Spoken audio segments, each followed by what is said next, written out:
மரக்காணம் அருகே பக்கிங்காம் கால்வாயில் வெள்ளப்பெருக்கால் மரக்காணம் திண்டிவனம் பிரதான சாலை வெள்ள நீரில் மூழ்கியதை தொடர்ந்து வாகன ஓட்டிகள் அவதிக்குள்ளாகினர். பெஞ்சல் புயல் காரணமாக விழுப்புரம் மாவட்டம் முழுவதும் கனமழை கொட்டி தீர்த்தது. இந்த கனமழையினால் மாவட்டம் முழுவதும் உள்ள நீர்நிலைகள் அதன் முழு கொள்ளளவை எட்டி உபரி நீர் வெளியேறி வருகிறது. இதன் காரணமாக மரக்காணம் பகுதியில் உள்ள கழிவெளி மற்றும் பக்கிங்காம் கால்வாய் முழுவதுமாக நிரம்பி ஆங்காங்கே கிராமங்களிலும் சாலைகளிலும் வெள்ள நீர் பெருக்கெடுத்து ஓடுகிறது.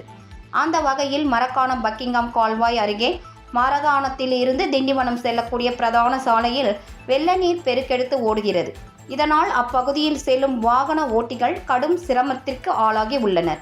இதனால் அப்பகுதியில் எச்சரிக்கை பதாகைகள் வைக்கப்பட்டு நெடுஞ்சாலைத்துறையினர் பாதுகாப்பு பணியில் ஈடுபட்டு உள்ளனர்.